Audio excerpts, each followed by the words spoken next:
Film ini dimulai saat Taniguchi Hiromu dan kedua orang tuanya di dalam mobil sedang menuju ke rumah sakit untuk periksa dirinya. Dokter memintanya jika memerlukan bantuan silahkan tanyakan kepada dokter atau suster yang ada. Hiromu hanya terdiam. Dokter mengajak ayah dan ibunya Hiromu keluar untuk membicarakan sesuatu tentang Hiromu. Sesaat sebelum keluar, dokter meminta suster untuk mengecek suhu badan Hiromu. Lalu suster memeriksa suhu badannya dan memberikannya krayon untuk dia menggambar agar tidak merasa kesepian. Scene berubah ketika sedang berada di taman kanak-kanak tempat Hiromu bersekolah. Semua teman-temannya merasa rindu kepada Hiromu. Ibu guru yang bernama Mari melihat seorang anak yang bernama Kana yang belum dijemput dan mengajaknya untuk menunggu di dalam kelas. Ketika ibu guru dan Kana sedang membicarakan sesuatu, tiba-tiba Kana teringat ia pernah ke suatu tempat bersama dengan Hiromu. Karena dia sedang mengingat Hiromu, akhirnya dia bertanya kepada gurunya, apakah Hiromu tidak akan datang ke TK ini lagi? Dan bu guru itu menjawab iya. Lalu dia bertanya, kenapa tidak datang? Sedangkan ibu guru pun bingung menjawabnya.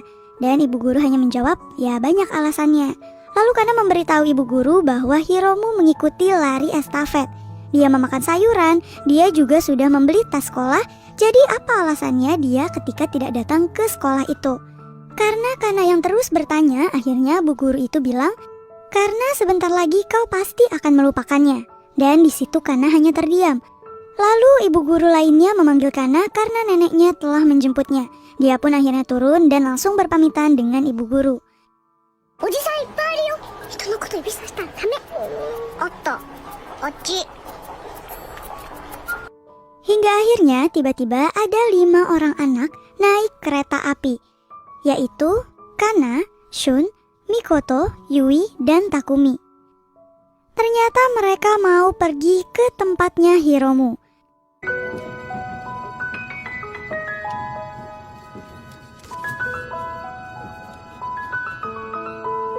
Tiba-tiba mereka berhenti di stasiun Takao karena Takumi kebelet untuk buang air besar.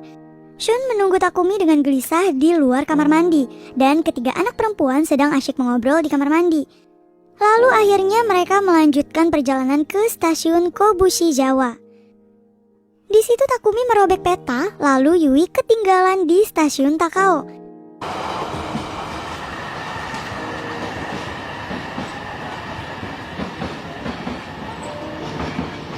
Berhenti di stasiun Otsuki, Kana ingin membawa kucing ke rumah sakit. Tetapi Miko mengingatkan Kana untuk tidak membawanya. Selain Kana tidak boleh membawanya ke rumah sakit, kucing juga tidak boleh dimasukkan ke dalam kereta api. Lalu Kana ingin menyerahkan kucing tersebut kepada bapak polisi, tetapi Miko menghalanginya lagi dengan alasan takut mereka akan ditangkap. Kana bersikuku ingin mengambil anak kucing tersebut karena takut kucing tersebut kedinginan. Sesaat setelah itu mereka bertemu dengan gelandangan. Gelandangan tersebutlah yang mengambil kucing tersebut. Sesaat setelah gelandangan tersebut mengambil air dari sungai, Kana langsung menghalangi gelandangan tersebut. Kana merasa kucing tersebut akan dimasak olehnya. Tetapi ternyata bukan hal itu yang dilakukan oleh gelandangan tersebut. Gelandangan itu mengeluarkan jagung dan akan merebusnya. Gelandangan itu pun menawarkan keempat anak kecil ini untuk makan jagung bersamanya. Shun yang terlihat kelaparan tidak malu-malu untuk memakan jagung pemberian dari paman gelandangan. Hanya Takumi yang tidak memakannya. Paman gelandangan menawarkan mereka untuk menjadi anaknya karena paman gelandangan berpikir bahwa anak-anak ini kabur dari rumah. Paman itu menawarkan trik sulap, yaitu mengubah manusia menjadi jagung. Awalnya mereka mengira paman berbohong, tetapi paman menjelaskan dan memberi deskripsi tentang persamaan fisik dari jagung, yaitu sama-sama berambut dan berkulit. Paman juga berkata bahwa semua jagung di dunia ini pamanlah yang menciptakannya. Setelah kejadian itu mereka berdiskusi dan meletakkan jagung yang sedang mereka makan, lalu memutuskan untuk kabur di saat paman membuang air sisa rebusan jagung ke sungai. Di saat yang bersamaan di tempat yang berbeda, orang tua Yui bersama dengan ibu guru Mari sudah berada di kantor polisi untuk menjemput Yui. Dan di saat itulah ibu Mari melihat peta yang telah disobek oleh Takumi. Peta tersebut menuju ke rumah sakit tempat Hiromu dirawat. Peta tersebut masih dibawa oleh Yui. Dan saat itulah Ibu Mari menanyakan segalanya kepada Yui. Yui dan teman-temannya ternyata sudah mengetahui bahwa Hiromu sedang tidak baik-baik aja. Maka dari itu mereka memutuskan untuk menyusul Hiromu ke rumah sakit untuk mengucapkan sampai jumpa Hiromu. Dan Yui merasa para guru dan orang tua selama ini telah berbohong tentang keberadaannya Hiromu. Tetapi Ibu Mari menjelaskan bahwa hal ini demi kebaikan teman-temannya Hiromu, agar mereka tidak bersedih. どんなことがあっても絶対に泣かないこと。 Takumi, Shun, Kana, dan Miko telah sampai di pemberhentian terakhir, yaitu stasiun Kobushizawa. Dan saat ini mereka harus berpindah ke peron 4 untuk melanjutkan perjalanan ke stasiun Kaomi. Karena kereta yang mereka naiki sebelumnya akan dilakukan pemeriksaan. Perjalanan selanjutnya ke stasiun Kaomi. Nah, saat di perjalanan, Takumi tiba-tiba bersin dan mimisan akibat dari keisengan Shun yang meletakkan serangga di tubuh Takumi. Dengan sigap, si Kana ini memberikan tisu untuk menyumbat hidung Takumi yang berdarah. Sesampainya di stasiun Kaomi, mereka bergegas turun dari kereta dan melewati taman kanak-kanak. Takumi mengingat tas mereka yang masih tertinggal, lalu Shun langsung meminta maaf kepada Takumi perihal serangga yang diletakkan di tubuh Takumi. Ia bilang, "Gak apa-apa," kata Takumi sambil memperbaiki tisu di hidungnya. Takumi tidak ingin naik kereta dan dia memutuskan untuk melanjutkan perjalanan dengan berjalan kaki.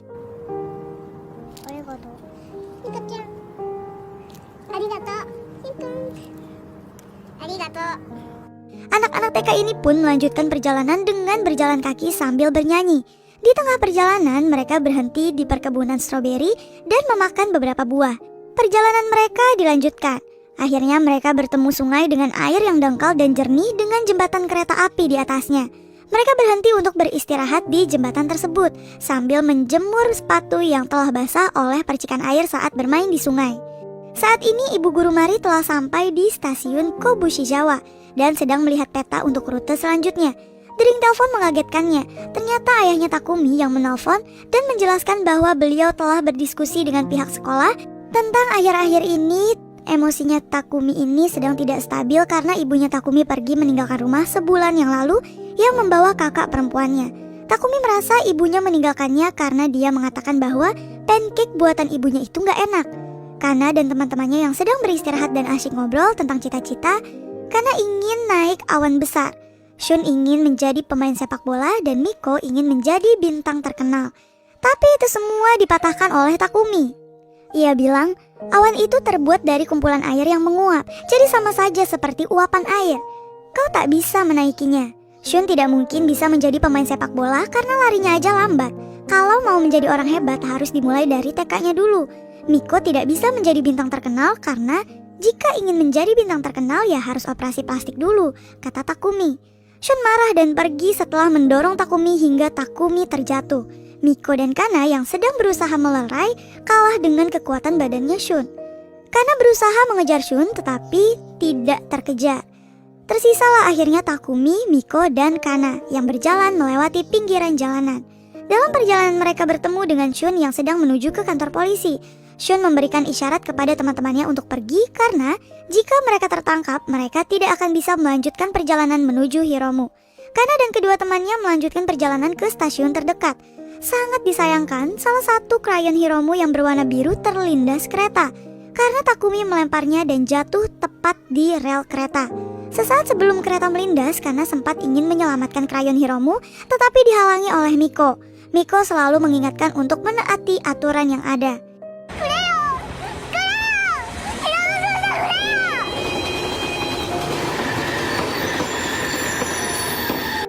Penyakit Hiromu diawali dengan timbulnya serat-serat halus di bagian tubuhnya. Untuk memastikannya, dokter harus melakukan pemeriksaan lebih lanjut untuk penanganannya. Selama belum timbul gejala lebih lanjut, Hiromu akan ditingkatkan dosis obat dan akan dipasangkan selang oksigen. Minggu depan operasi akan dimulai. Dan Hiromu berharap dia masih bisa bertemu dan ikut perpisahan bersama di TK-nya. Kana menjelaskan kepada Miko dan Takumi saat perjalanan di dalam kereta bahwa saat Hiromu meninggal, dia akan pergi ke tempat yang gelap gulita tanpa cahaya apapun dan semua anak kecil pasti takut. Kana dan Hiromu pernah berjanji untuk pergi ke Goho, tempat di mana dengan malam yang memiliki langit berwarna biru dan hanya anak-anak saja yang boleh ke sana. Bersama Miko, Shun, dan Takumi. Goho sebenarnya merupakan nama orang, Ketika Hiromu bercerita tentang Kana sudah mengetahui bahwa Goho adalah nama orang. Tetapi dia berpura-pura tidak mengetahuinya, karena Kana berpikir Hiromu tidak akan takut jika dia tahu akan pergi ke Goho. Karena Goho bukanlah tempat yang gelap, dan sepertinya Hiromu juga mengetahui bahwa Goho merupakan nama orang, bukan nama tempat.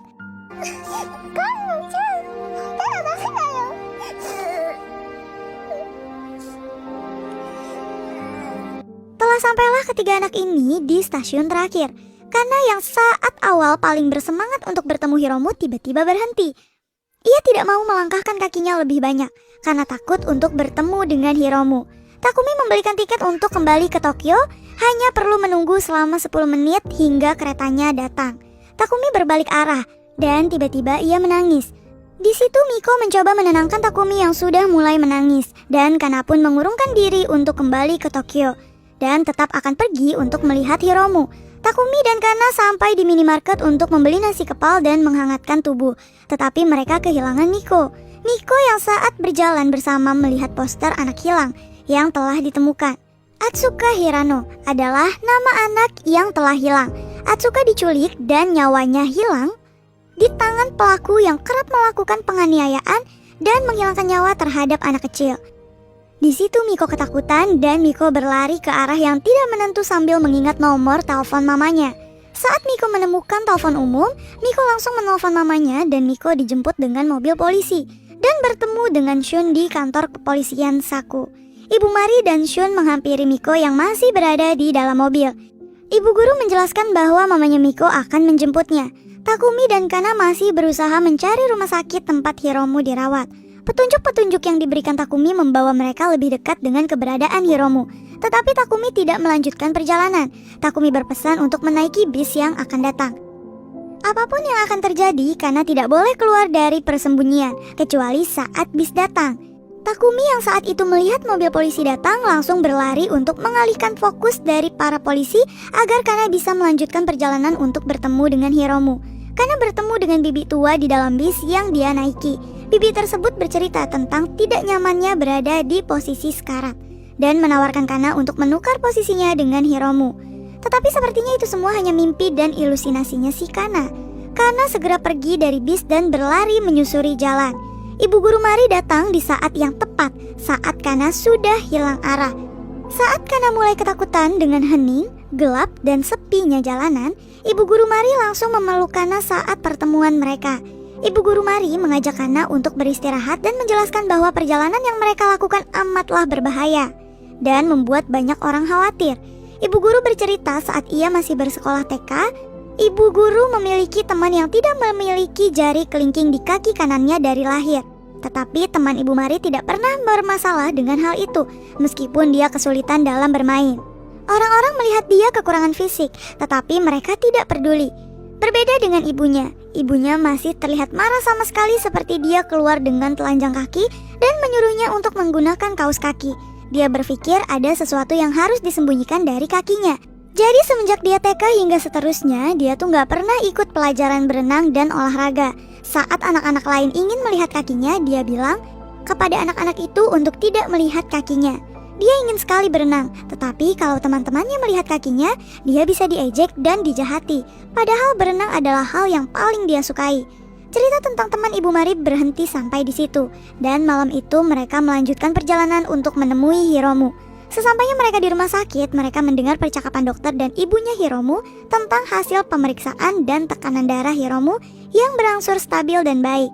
Gak lama lagi Hiromu segera melepas tabung oksigennya.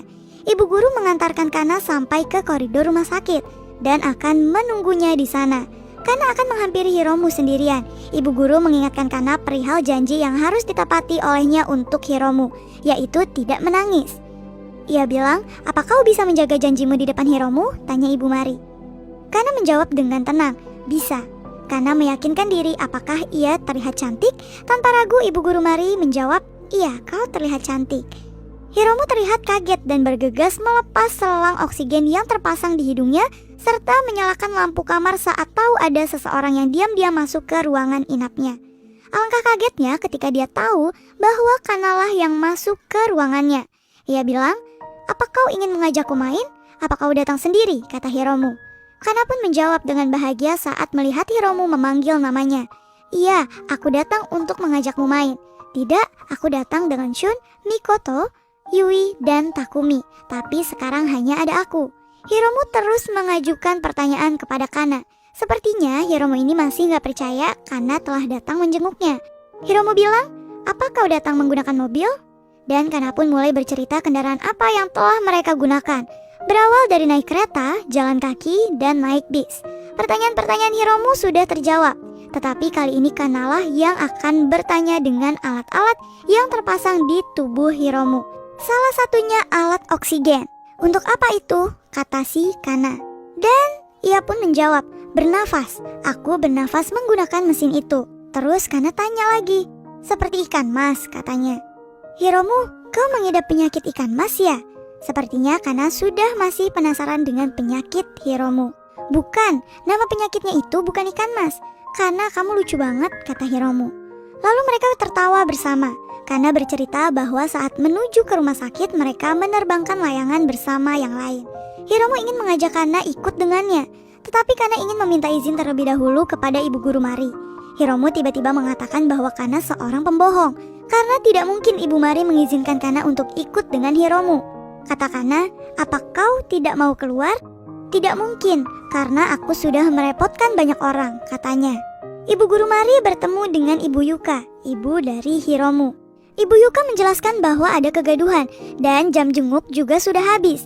Ibu guru yang melihat sepertinya Kana masih di dalam ruangan.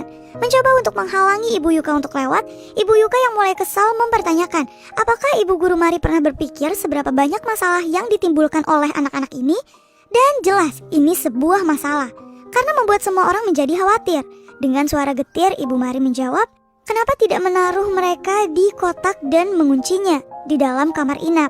Kana menangis dan mengatakan bahwa ia menghilangkan krayon Hiromu dan meminta maaf. Hiromu bilang, tidak apa-apa, jangan difikirkan, sambil tersenyum. Apa kamu sudah berlatih untuk pesta perpisahan nanti belum? Tanya Hiromu. Dengan yakin, Kana pun menjawab, sudah, aku sudah menghafalnya. Kana menawarkan Hiromu untuk belajar tarian. Kata Kana, anggap saja ini ruang aula ya. Dan sambil menyalakan lampu, ia bilang, anggap di sini tempat duduk anak-anak kelas violet. Dan ini mikrofonnya, ini pianonya. Kita mulai dari pertama orang-orang masuk ya. Sambil menunjuk barang-barang di dalam ruang kamar inap. Kana pun mulai memperagakan pentas yang akan dia lakukan. Kana mengajak Hiromu untuk menyanyi bersama. Sementara itu, di luar ruang inap ada Ibu Guru Mari, Yuka, mendengarkan Hiromu dan Kana bernyanyi bersama mendengarkan apa yang mereka bicarakan atas rasa terima kasih untuk sekolahnya. Sayonara, boku tachi no youchien. Boku tachi no asonda ni wa. Mobil polisi pun datang, membuat Kana harus pergi dan berpisah dengan Hiromu. Namun Kana memberikannya sebuah permen sebagai tanda perpisahan. Di luar ruangan, Yuka menghampiri Kana sambil menangis dan dia mengucapkan terima kasih banyak kepada Kana. Lalu Kana menuju ke Ibu Guru Mari dan berkata, saya lupa mengatakan sampai jumpa kepada Hiromu sambil menangis. Ibu Guru Mari berkata, tidak perlu mengucapkannya, kamu hebat sekali Kana. Lalu datang ibunya Kana dan memeluknya sambil menangis.